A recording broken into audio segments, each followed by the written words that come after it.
Rikthehemi sërish në studio, vjojmë të qëndrojmë së bashku drejt për drejt në MCN Informacion, do të flasim në këtë pjesë të dytë për turizmin. Turizmi përtej Bregdetit, përtej plazhit, cilat janë zonat më turistike dhe me atraksionet më dha për të vizituar. Kryesisht do të përqendrohemi tek Përmeti apo Pogradeci, dhe këto janë dy qytete cilët vizitohen shumë jo vetëm nga turistët vendas, por edhe të huaj. E për diskutuar në lidhje me këtë temë, me mua në studio është bashkuar zonja Leva Meftari, drejtoresh turizmi në Bashkinë e Përmetit. Faleminderit shumë. Përshëndetje, kënaqësi dhe për mua. Gjithashtu, në komunikim të drejt për drejt, do të kemë Ledi Zeqollari, drejtor turizmi në Bashkinë Pogradec. Ledi, përshëndes, faleminderit. Kënaqësi. Kënaqësi për ftesë. Zonja Meftari, si e vlerësoni ju sezonin turistik në Përmet deri në këtë momente? Atëherë, përshëndetje, faleminderit juve si televizion që bëni të mundur promovimin e qytetit tonë, të Përmetit dhe turizmin në këtë qytet. Doja të thosha që jemi në ritme të kënaqshme, krahasuar dhe me vitin e kaluar, kur vitin e kaluar ne kemi kapur rreth 150.000 turistë, vendas dhe të huaj, dhe po të marrim periudhën e vitit kaluar me këtë periudhë, pak a shumë jemi në të njëjtin nivel. Kur themi të kënaqshme, pra është mbi mesataren e menduar, është brenda pritshmërive? Jemi brenda pritshmërive në këtë sezon. E qartë. Cilat janë ato, ndoshta atraksionet më të mëdha? Pra Përmeti ka edhe kanjonet, pra është ky destinacion që turistët nisen pikërisht për këtë, por ka edhe të tjera. Atëherë doja ta filloja me një slogan të bukur që kemi në hyrje të qytetit Përmetit, përveç detit ne kemi gjithçka. Që do të thotë, neve kemi të ndërthurura edhe turizmin e natyrës, dhe turizmin kulturor, dhe turizmin historik. Të gjitha këto janë të ndërthurura me njëra tjetrën, që do të thotë, në qoftë se një turist do kërkoj të shikoj një atraksion turistik në natyrë, siç janë në atraksionet turistike të natyrës, ne kemi Lumin Vjosa, që është park kombëtar dhe njëkohësisht tani është i mbrojtur dhe nga UNESCO.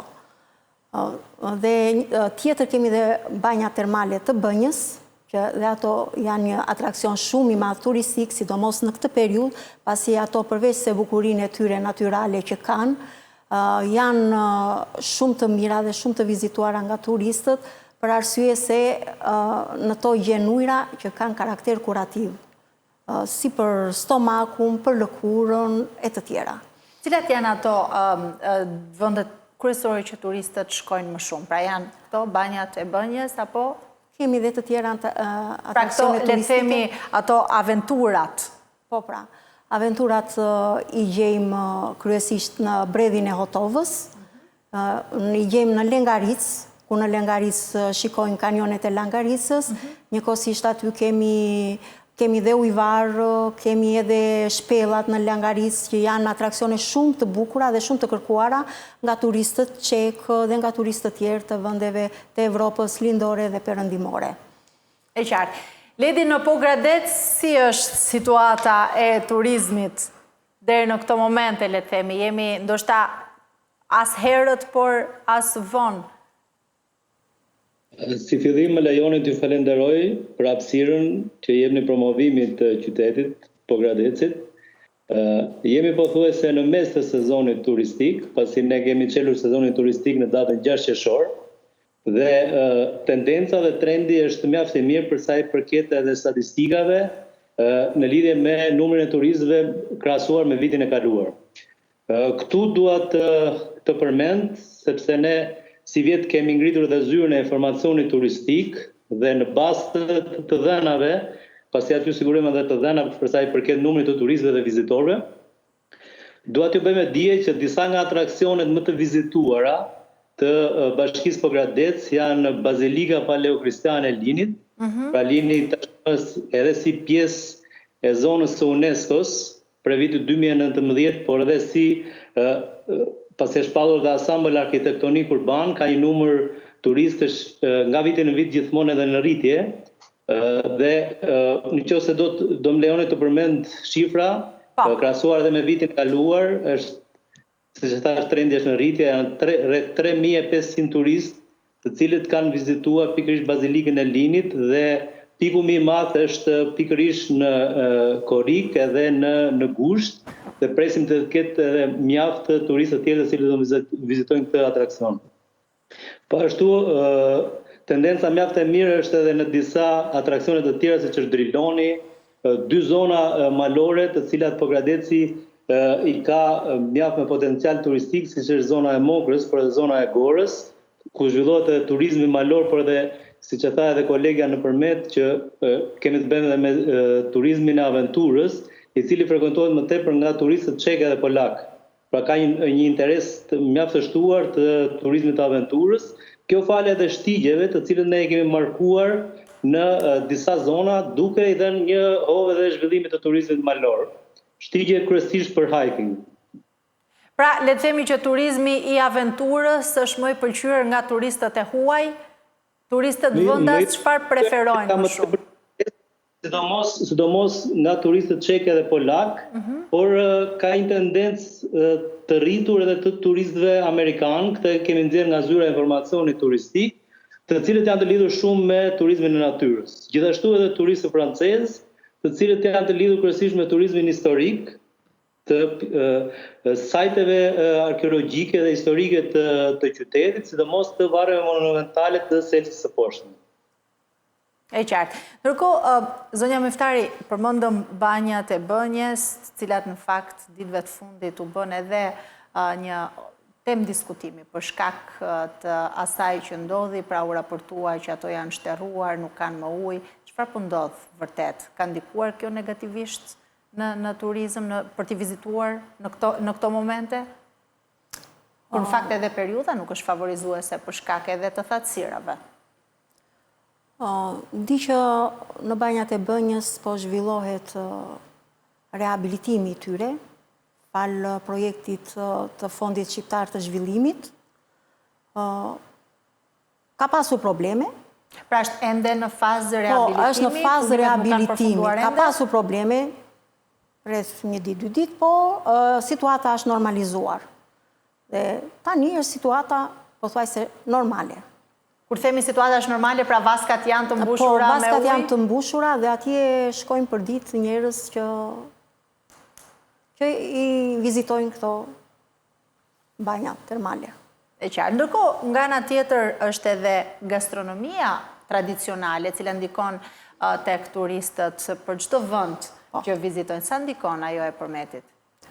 Dua të them, kur thash në fillim që në përmet i gjenë çdo gjë e gjenë të ndërthurur, një turist që do shkoj diku për të parë ato relakset në natyrë, për të vizituar natyrën, për të vizituar kishat, detyrimisht kthehet në një bujtin, kthehet në një guest house, kthehet në një apartament, për të degustuar një gotë verë, një gotë raki, një gotë liker, ose thjesht të degustoj dhe një gliko, që e prodhojnë në natë dhe gjyshet përmetare. Me këto prodhime vendase, them se gastronomia në përmet është në majat më të larta. Që do të thotë, ne sot turizmi ynë promovohet më shumë nga gastronomia, nga prodhimet e nënave dhe të gjysheve tona, të cilat kanë ruajtur, po, nga produktet lokale, të cilat e kanë trashëguar këtë edhe për brezat e ardhshëm. Sot ke shumë vajza përmetare, të cilat gatuajnë bashkë me nënat e tyre. E qartë, kjo në fakt është shumë bukur për të promovuar qytetin. Për të promovuar dhe kalon brez pas brezit trashëgimia e gatesës nga gjyshja tek nëna dhe nga nëna përsit e vajza. Ndërkohë në Pogradec, sa ndikon gastronomia lokale, Ledi, për ta bërë Pogradecin destinacion të preferuar për turistët? Ndikon mjaft, pasi unë e thash edhe pak më parë që ka një interes shumë të shtuar për sa i përket turizmit të kulinarisë. Kjo nga turistët italian, ata e pëlqejnë shumë kulinarinë e Pogradecit, dhe ne kemi ndërthurur edhe disa evente dhe aktivitete gjatë gjithë sezonit turistik, të cilat lidhen me promovimin e kulturës, por edhe kulinarisë, siç është festa e Koranit, që lidhet me specien endemike të liçenit të Pogradecit, që përkon edhe me hedhjen e rasatit të Koranit në liçen, por edhe me gatime të ndryshme të cilat lidhen me Koranin. Po ashtu kemi edhe festën ose Mokran Fest që zhvillohet në datën 8 gusht në zonën e Mokrës, ku ndërthuret kultura, historia, tradita e zonës së Mokrës, por edhe kulinaria, ku dallohet për kulaçin edhe për dollim.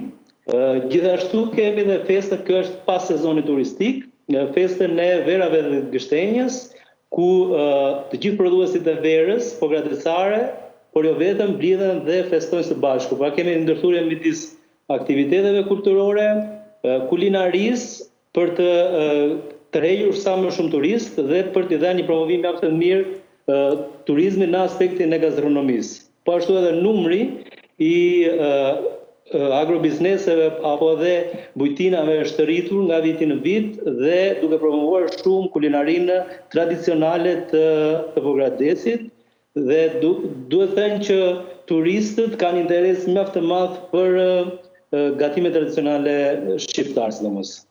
Dhe pra, përveç atij destinacionit apo turizmit liqenor që njihet për Pogradeci, sa po punoni për të krijuar një ofertë, ose a ka një ofertë të përbashkët, pra për gjitha këto që edhe ju përmendët, ofertë konkurruese, le të themi?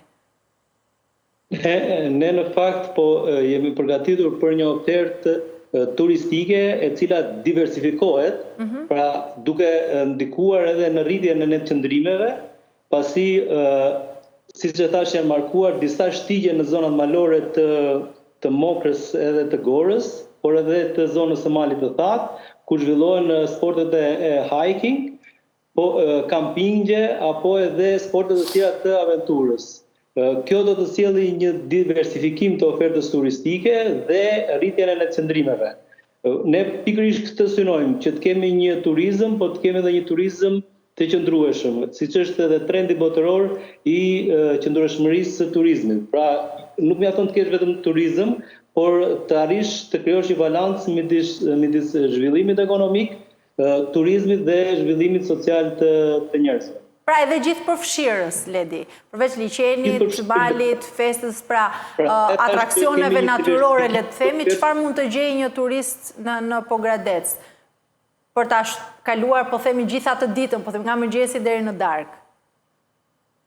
Në qoftë se do marrim ofertën turistike të Pogradecit, një turist mund të vizitojë qytetin e Pogradecit, ku të njihet me turizmin historik, me lagjen e vjetër të Pogradecit, e cila tashmë është dhe restauruar, pjesa e rrugës Naim Frashëri, por edhe qendra historike ku ndodhet shkolla e dytë shqipe në Shqipëri, por edhe 2 banesat të cilat janë në rikonstruksion të Lazgush Pogradecit, por edhe Mitrush Hotelit.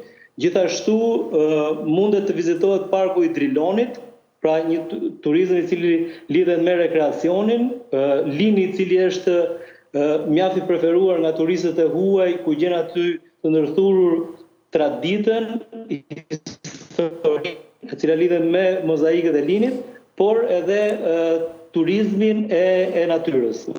Pastaj ata të cilët duan të zhvillojnë hiking, mund të jenë dhe thashë të prirur ndaj turizmit të aventurës, zonën e Mokrës, ku janë disa atraksione turistike dhe monumente kulture, siç është tura e Golikut, e cila e përket shekullit të 17 dhe fundit shekullit 17, fillimit të shekullit 18, varet monumentale të Selcës, që janë shekulli 4, 3 para lindjes Krishtit, unikale në llojin e tyre.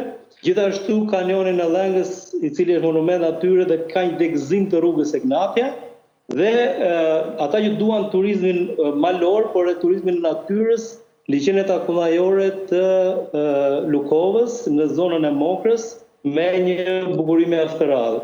Pra, nëse do zgjidhni Pogradecin, mesatarisht mund të kaloni 3-4 ditë mjaft mira në këtë sezon turistik. E qartë, përmeti çfarë po organizon? U ndihmuar edhe nga kujtat lokale, të cilat ka futur në itineraret e tyre, por edhe nga kujtat kombëtare.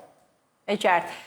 Çfarë po organizon përmeti në këtë sezon për të tërhequr sa më shumë vizitor, aktivitete kulturore, festivale? Patjetër, doja të shtoja që Bashkia tani në faqen e saj, çdo muaj ka një kalendar që është i hedhur në faqen e bashkisë, në të cilin gjen gjithë aktivitetet kulturore dhe sportive, të cilat zhvillohen në të gjithë muajin, dhe kjo është një gjë e mirë për turistët, të cilën mund të vinë ato data të caktuara që nëpërmjet zhvillohen aktivitete kulturore e sportive. Pasi turistët i pëlqejnë shumë këto gjëra nëpërmjet. Dua të them që neve në këtë moment jemi në gusht, është aktiviteti i madh, festa e nonës, që tani vite më përpara ka qenë i përcaktuar vetëm në një vit, kurse tani mund të themi se ky është kthyer në një festë që bëhet e përvitshme.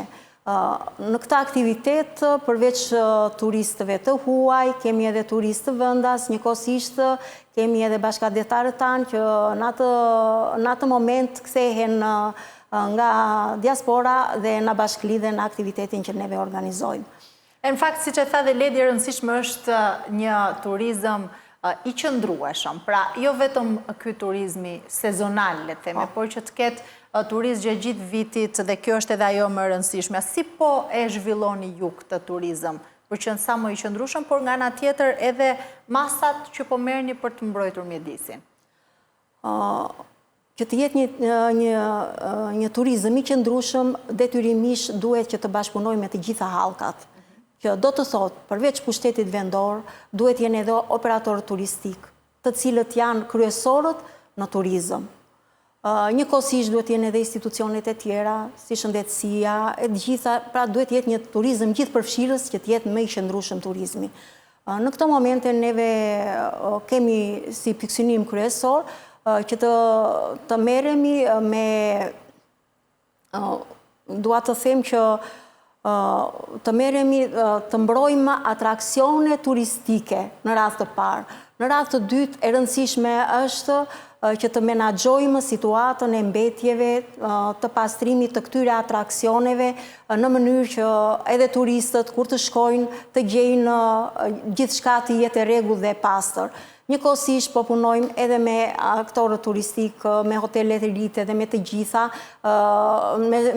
me fushata sensibilizuese,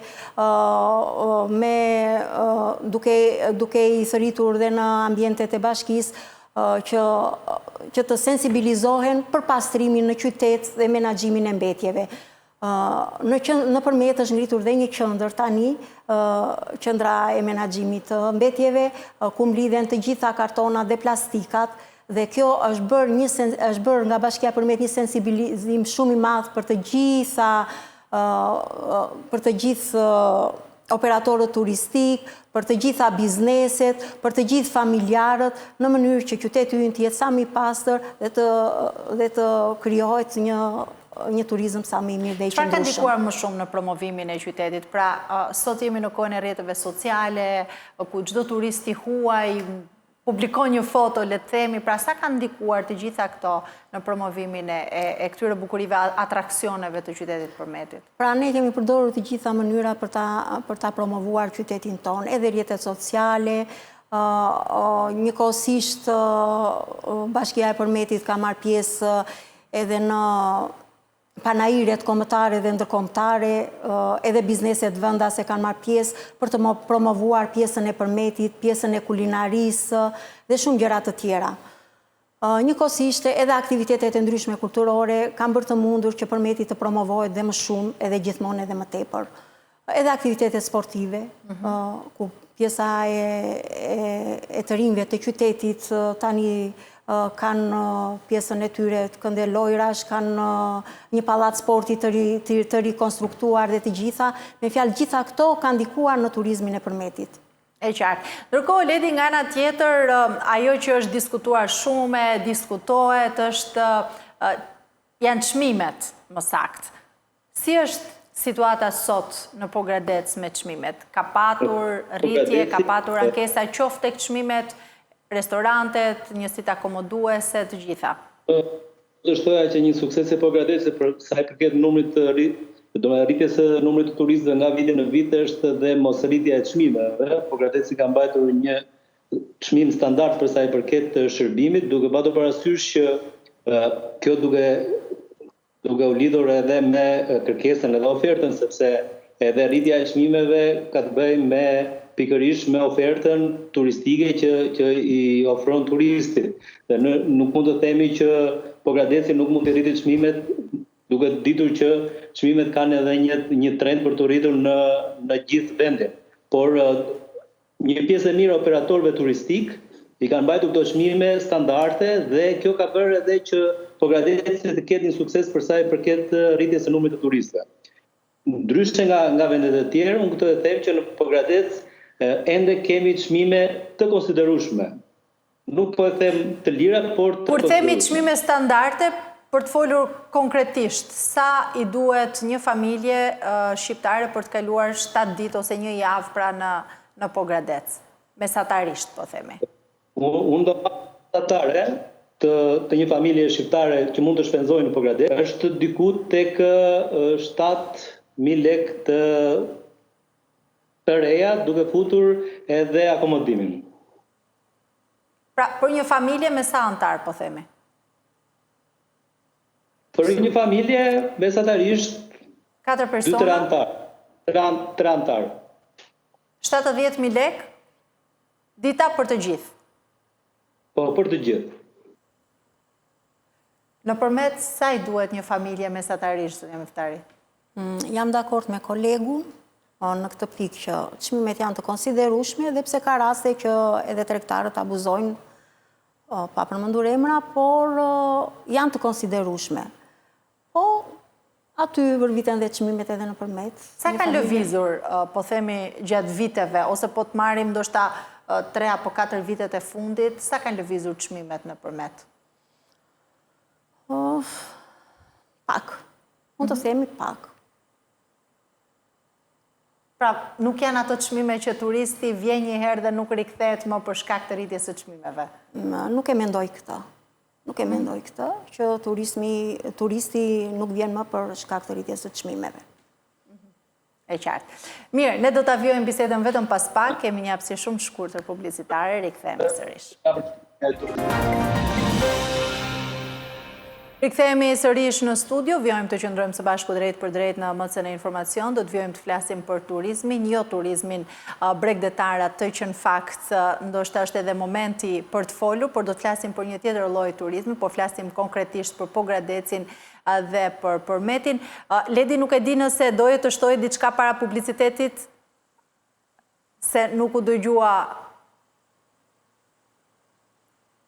Jo, po thoja në lidhje me qëndrueshmërinë e turizmit, që është mjaft e rëndësishme ajo që dhe diskutuat, që duhet të kemë parasysh që të ndërveprojnë të gjithë faktorët, si ata të sektorit privat, por edhe sektorit publik, dhe duke patur një harmoni, atëherë do të kemi edhe një qëndrueshmëri në turizëm. Edhe çfarë është bërë në këtë drejtim në Pogradec? Pra, si po bashkëpunon hoteleria, restorantet, bizneset lokale, të gjitha bashkë për sjellë një shërbim cilësor? Për sa i përket edhe bashkëpunimit, që kemi edhe me tur operatorët, pra me sektorin privat, është një bashkëpunim kaq i mirë sepse një pjesë e tur operatorëve të Pogradecit tashmë ka lidhur kontrata me agjenci turistike, sidomos ato agjenci turistike greke, për të sjellë turistë gjerman në Pogradec. Dhe vetëm për vitin që na pas, por edhe këtë vit që jemi, janë rreth 10.000 turistë gjerman të cilët do të vinë vazhdimisht në Pogradec, pothuajse për një vit. Dhe kjo fal bashkëpunimit të mirë të tur operatorëve të sektorit privat, duke na mundsuar edhe ne pjesë e sektorit publik që të kemi një zhvillim për sa i përket edhe turizmit në Pogradec. Pra, ky bashkëpunim sill atë që thash pak më përpara, qëndrueshmërinë e turizmit. Po ashtu edhe aktivitetet e shumta që ne bëjmë në bashkëpunim me sektorin privat, që janë bizneset e ndryshëm, të cilët organizojnë evente në bashkëpunim me Bashkinë Pogradec dhe ndikojnë atë përthitjen e turistëve dhe rritjen e qëndrimeve në Pogradec.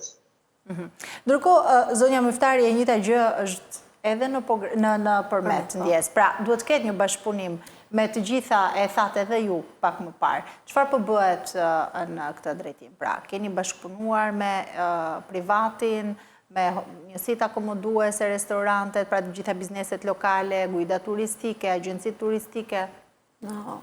Ashtu si shta dhe kolegu, vetë privati bashkëpunon me guida turistike për të përthithur sa më shumë turistë të huaj, të cilët konkretisht i kemi, si që thashe edhe më përpara, nga vëndet Evropës lindore dhe perëndimore.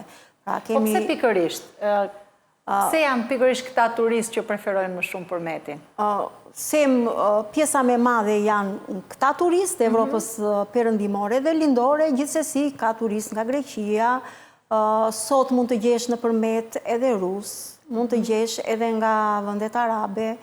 Pra, në këtë moment, sa po vjen turizmi dhe po shtohen edhe turistët nga vëndet të ndryshme. Pra, nuk kemi më tani turist nga Evropa, por kemi edhe turist të vëndeve të tjera, për të thënë edhe nga Amerika, por janë më të pakët krahasuar me këta të Evropës lindore dhe perëndimore. Ndoshta afërsia e vëndeve të Evropës lindore dhe perëndimore me përmetin bën të mundur që këta të jenë më të shumët në qytetin tonë. Ndërkohë, diçka që ndoshta mund shërbej që turistët ta përdorin përmetin edhe si një qytet ndoshta kalimi, pra me një natë qëndrime, më tej kalon në qytete të tjera, pra është menduar diçka e tillë qoftë tek oferta turistike, tek guida turistike? Ndërkohë, Bashkia e Përmetit me Bashkinë e Beratit dhe të Korçës kanë mundësuar që me që të treja bashki tani janë pjesë të UNESCO-s dhe edhe Berati dhe Gjirokastra, njëkohësisht edhe Përmeti me Vjosën, po bëjnë të mundur që të treja bashkit të ndërlidhin aktivitetet me njëra tjetrën, dhe njëkohësisht në qoftë se një turist shkon në Berat të vizitoj dhe Gjirokastrën, të vizitoj dhe Përmetin dhe pastaj destinacioni i tij përfundimtar të jetë edhe për në Korçë. Të krijohet një paketë turistike që t'i përfshijë në guidë të gjitha këto rajone. Është e zbatueshme momentalisht apo është ende duke bashkëpunuar? Jemi duke bashkëpunuar me bashkit. Janë të treja bashkit dakord? Po, të treja bashkit. Çfarë kushtesh duhet të përmbushin? Të treja bashkit për të rënë dakord për këtë koordinim? Të treja bashkit në radhë të parë duhet të kenë një kalendar aktivitetesh, që do të thotë në qoftë se në një datë të caktuar, një aktivitet që zhvillohet në Përmet nuk duhet të zhvillohet në Berat, që të mundësoj që ai turisti atë natë të jetë në Përmet. Kur Përmeti ka aktivitetin, ose kur Gjirokastra ka aktivitetin, ose Berati ka aktivitetin. E qartë. Ndërkohë, Ledi, përveç atraksioneve turistike e gjithçka tjetër që ofron Pogradeci, cilat janë ato sfidat, le të themi, me cilat përballet turizmi në sezonet kyçe që janë këto, por edhe në ditë të zakonshme përgjatë gjithë vitit? Sfidat janë menaxhimi, sidomos në pikun e sezonit turistik, që ka të bëjë edhe me menaxhimin e mbetjeve dhe të jetë një qytet sa më i pastër. Po ashtu edhe menaxhimi për sa i përket sidomos edhe sektorit privat në sferën e shërbimit.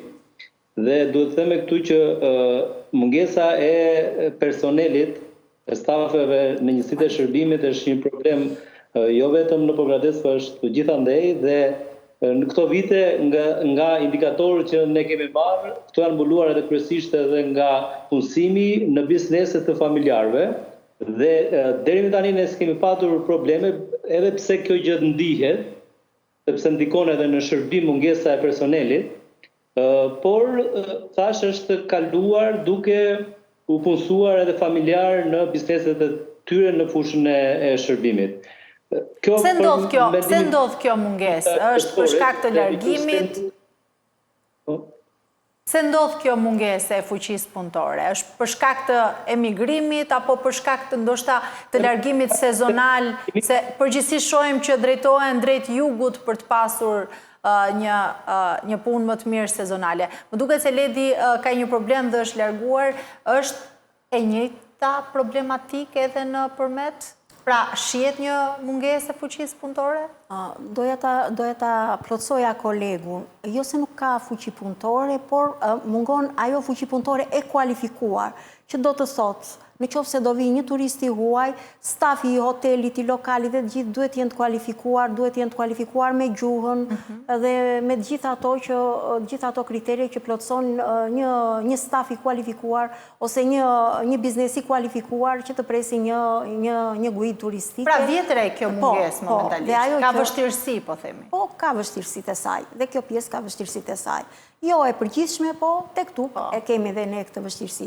Njëkohësisht vështirësi, një sfidë tjetër kryesore që ne po mundohemi që ta realizojmë, është edhe mungesa e infrastrukturës, që do të thotë që zonat me atraksione turistike, ne i kemi tani, i kemi të evidentuara dhe po punojmë për të bërë të mundur rekonstruksione në rrugë, mirëmbajtjet e tyre, ose mirëmbajtjet e pikave turistike. Cila momentalisht është ajo mund të themi që më problematikja? Më problematike. Nuk mund të them se janë problematike për arsye se nga ana bashkisë punojët që të mirëmbahen vit nga viti, por ne punojmë për një infrastrukturë më të modernizuar, për rrugë të asfaltuara në këtë moment. Ne në këtë moment kemi mbyllur rrugën e Leusës, ku në Leus daton një nga kishat më historike, njëkohësisht kemi mbyllur rrugën në fshatin Qelarisht, po punojmë, kemi mbyllur restaurimin e lagjes historike në qytet, brenda në qytet, lagje që u rekonstruktua falë fondeve të Bankës Botërore, njëkohësisht po punojmë me lagjen e re në qytet, fonde që këto janë nga Fondi Shqiptar i Zhvillimit. Kemi planet të tjera për të rekonstruktuar rrugë në fshatrat të tjerë që kanë brendësinë e tyre atraksione turistike të vizitueshme nga vizitorët. Janë të gjitha këto atraksione turistike natyrore të listuara në vendet ku ju prezantohen turistëve tuaj për të vizituar? Dhe sa vështirësi ndjejnë kryesisht turistët e huaj për të shkuar në këto vende? Neve sot kemi qendrën në të cilën turistët shkojnë, kemi një qendër turistike në të cilët turistët gjejnë informacionin e nevojshëm. Njëkohësisht kemi dhe faqen e webit të bashkisë në të cilën kemi të listuar të gjitha atraksione turistike që vizitorët ta kenë më të lehtë për të shkuar. Po kështu edhe në për një pra ka një zyrë informacioni kemi një zyrë në bashki? Informacioni në Bashkinë e Përmetit e kemi një zyrë informacioni e cila punon 24 orë non-stop. Zyrë me staf të kualifikuar që të përgjigjen turistëve në çdo kohë dhe në çdo moment. Njëkohësisht sot Bashkia e Përmetit në bazë të urdhrit të kryeministrit, urdhrit të fundit për masat e sezonit turistik, ka hartuar dhe ajo planin e masave dhe në këtë plan masash janë të përfshirë të gjitha aktorët kryesor të cilët do të jenë në ndihmë të turizmit në këtë moment. Dhe mendoj që deri tani këto masa neve i kemi më se të zbatueshme. Cilat janë kërkesat kryesore që kanë turistët? Pra duan një guid informuese, duan informacion specifik për çdo vend që vizitojnë, cilat janë kërkesat e tyre që drejtojnë drejt kësaj zyre? Në këtë zyrë zakonisht ata drejtojnë kërkesa për pika të përcaktuara, ku do shkojnë. Se zakonisht pjesa e turistëve më shumë vjen me guida dhe guidat ata i kanë të përcaktuara vendet që do vizitojnë. Pra se ku do t'i drejtojnë. Jemi sërish me Ledin në komunikim të drejt për drejt. Ledi, po flisnim për mungesën e fuqisë punëtore në Pogradec. Pse po ndodh kjo? Ishte pyetja. Pra është për shkak të emigrimit, të rinjve, për shkak ndoshta të lëvizje sezonale drejt jugut të Shqipërisë, që është ky një fenomen vit pas viti që largohen drejt Bregdetit për të punuar. Jo se lidhet për shkak të emigrimit direkt, por është edhe rritja e njësive të shërbimit, nga vit në vit, të cilat kërkojnë dhe një kapacitet për sa i përket personelit. Dhe me rritjen e njësive të shërbimit në fushën e turizmit, duhet edhe shtimi personelit. Tash është përballuar mjaft mirë për sa i përket edhe angazhimit të familjarëve në bizneset e tyre, por kjo është një sfidë dhe nuk është sfidë vetëm Pogradec, besoj po është në gjithë Shqipërinë, madje në shumë vende flitet dhe në Ballkan që është problematike kjo për sa i përket shërbimit, domethënë personelit në njësitë e shërbimit. Në Bregdet, për shembull, kemi parë, jo vetëm në Bregdet, edhe në kryeqytet, shohim të huajt të cilët kanë zënë këto boshllëqet vendet, po aplikohet në Pogradec? Po, disa biznese, domos bar restorante, kanë punësuar punonjës të cilët vinë kryesisht nga Azia, nga pjesa lindore e Azisë, nga Filipinat apo nga shtetet tjera të Azisë. Ndërkohë, përsa i përket informacionit të tyre, Ledi, ka një zyrë informacioni për të gjithë turistët, krahas guidë, sigurisht ata që ndoshta vinë personalisht pa një guidë?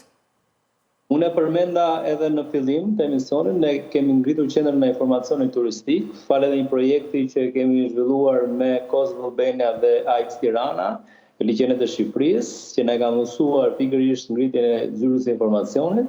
Dhe dua të përmend këtu që vetëm nga 6 qershori deri më tani janë rreth gati 700 turistë që e kanë vizituar zyrën e informacionit turistik. Janë kryesisht turistë që vinë nga SBA-ja, nga Gjermania, Franca, Polonia, Çekia dhe janë të interesuar kryesisht për turizmin historik, turizmin e aventurës, natyrës, por edhe atë të kulinarisë.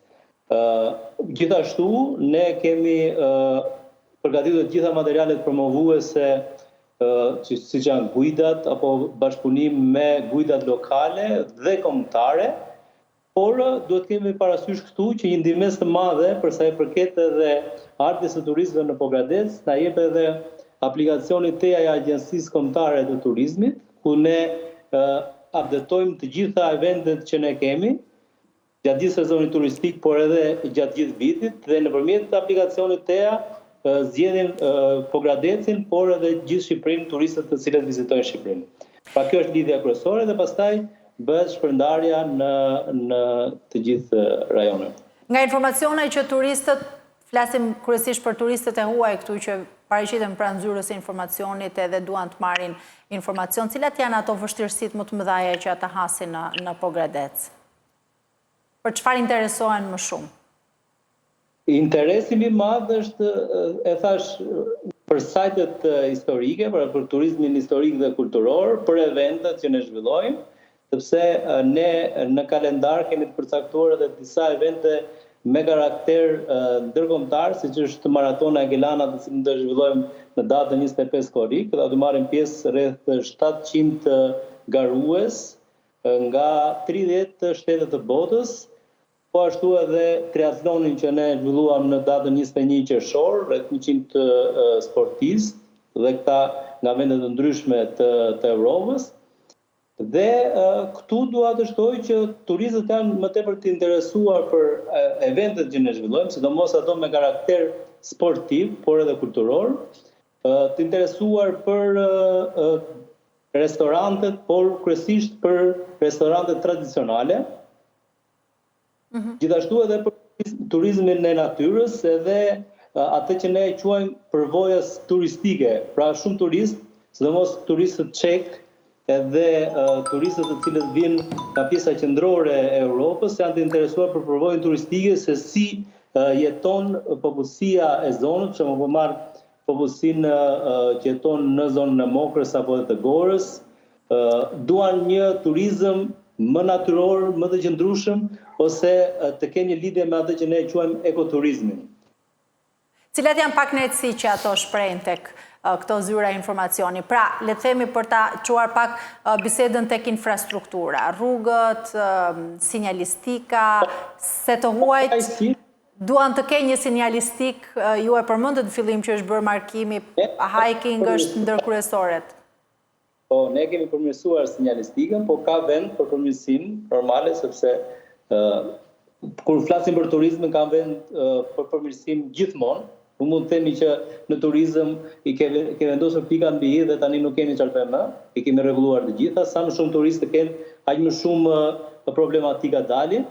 Një nga vështirësitë që hasin është, sidomos në pikun e sezonit turistik, është trafiku rëndohet pak, edhe mungesa e parkimeve, po që ne po mendojmë që me projektin e e lungo gjolit që quajmë, ta zhvillojmë ose ta përmirësojmë për sa i përket parkimit, por edhe trafikun në Pogradec. Zonja Myftari, konkurenca mes destinacioneve turistike në Shqipëri duket se po bëhet shumë e fortë. Jemi drejt fundit, ndoshta diçka pse një turist vendas, por edhe i huaj duhet ta zgjedhë përmetin. Një turist vendas dhe i huaj duhet ta zgjedhë përmetin për shumë arsye. E para, arsyeja më kryesore është të vinë nëpërmet gjen gjithçka. Gjen turizmin natyror, gjen gastronomi të shkëlqyer dhe njëkohësisht gjen një kulturë të pasur dhe një histori të pasur nëpërmet.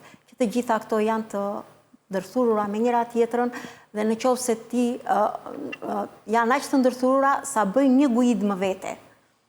Dhe çmimi me cilësinë e shërbimit janë paralelisht? Janë paralelisht më se normale dhe më se të pranueshëm nga gjithë vizitorët. E qartë. Çfarë duhet gjejmë në Pogradec për ta bërë konkurrues me një fjali për ta mbyllur, Ledi? Pogradeci, siç e thash, gjatë gjithë emisionit i ofron të gjitha. Unë shpeshherë them se përmeti e ka këtë slogan që përveç detit i kemi të gjitha.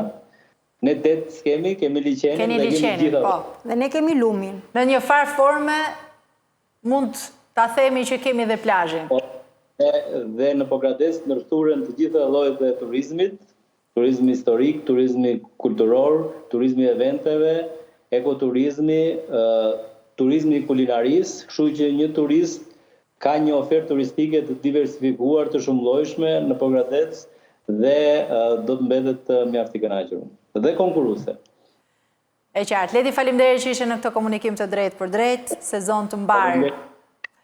Zonja Myftari, faleminderit shumë, ishte kënaqësi. Faleminderit dhe juve, kënaqësi dhe për ne.